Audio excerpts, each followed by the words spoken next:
ជំរាបសួរបងប្អូនទាំងអស់គ្នាថ្ងៃនេះសូមបង្ហាញបងប្អូនពីរបៀបធ្វើប្រហិតត្រីស្លាតជាមួយនឹងជ្រក់ល្ហុងវិធីធ្វើជ្រក់ល្ហុងឲ្យឆ្ងាញ់ខ្ញុំក៏បានបង្ហាញច្រើនដងដែរតែសម្រាប់បងប្អូនដែលថ្មីអត់ដែលដឹងបងប្អូនអាចមើលនៅក្នុងវីដេអូនេះតែម្ដងជាមួយនឹងវិធីធ្វើប្រហិតត្រីចាអញ្ចឹងឥឡូវនេះយើងមកចាប់ផ្ដើមជាមួយនឹងវិធីធ្វើជ្រក់ល្ហុងមុនគេជាដំបូងយើងត្រូវដាក់ស្ករអំពៅចំនួន6ស្លាបព្រាបាយឬក៏ស្មើនឹង80ក្រាមម្សៅស៊ុបមាន់ឬក៏ប៊ីចេងកន្លះស្លាបព្រាកាហ្វេទឹកស្អាតចំនួន8ស្លាបព្រាបាយទឹកត្រី6ស្លាបព្រាបាយ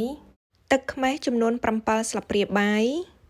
ចាក់ចូលអស់ហើយបងប្អូនត្រូវកូរគ្រឿងផ្សំទាំងអស់ហ្នឹងឲ្យរលាយសព្វបន្ទាប់មកគឺយើងនឹងចាក់ខ្ទឹមក្រហមចិញ្ច្រាំចំនួន1មើម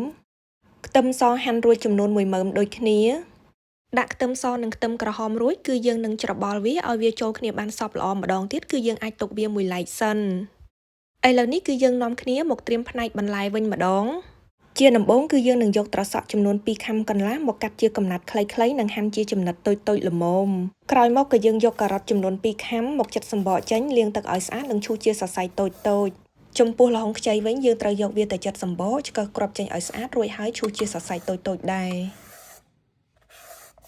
ល្ហុងដែលបានឈូសឲ្យរួចរាល់នេះគឺមានទម្ងន់5ខាំកន្លះ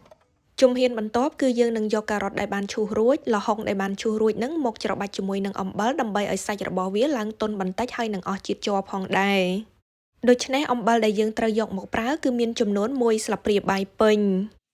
ដាក់អំបិលចូលរួចគឺយើងត្រូវច្របាច់ល្ហុងការ៉ុតជាមួយនឹងអំបិលនោះរហូតដល់វាចេញទឹកនិងសាច់របស់វាឡើងទន់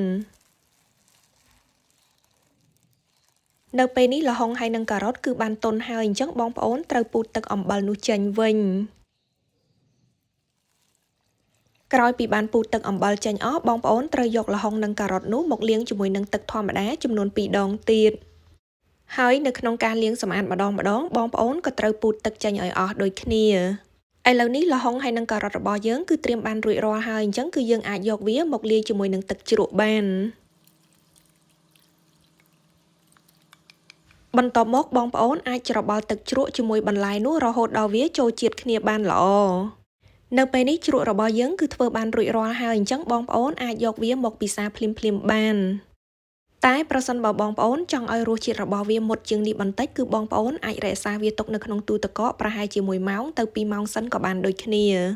ឥឡូវយើងចូលមកដល់ផ្នែកប្រហិតត្រីវិញម្ដងប្រហិតត្រីនេះគឺមានទម្ងន់2ខាំកន្លះយើងត្រូវផ្សំគ្រឿងជាមួយនឹងប្រហិតត្រីនឹងបន្តិចដែរដើម្បីឲ្យវាមានជាតិអញ្ចឹងខ្ញុំដាក់ម្សៅស៊ុបចំនួនកន្លះស្លាបព្រាកាហ្វេ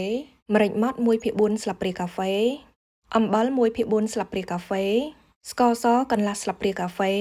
រួចហើយបងប្អូនត្រូវច្របល់គ្រឿងផ្សំនឹងឲ្យចូលគ្នាសព្វល្អជាមួយនឹងសាច់ត្រី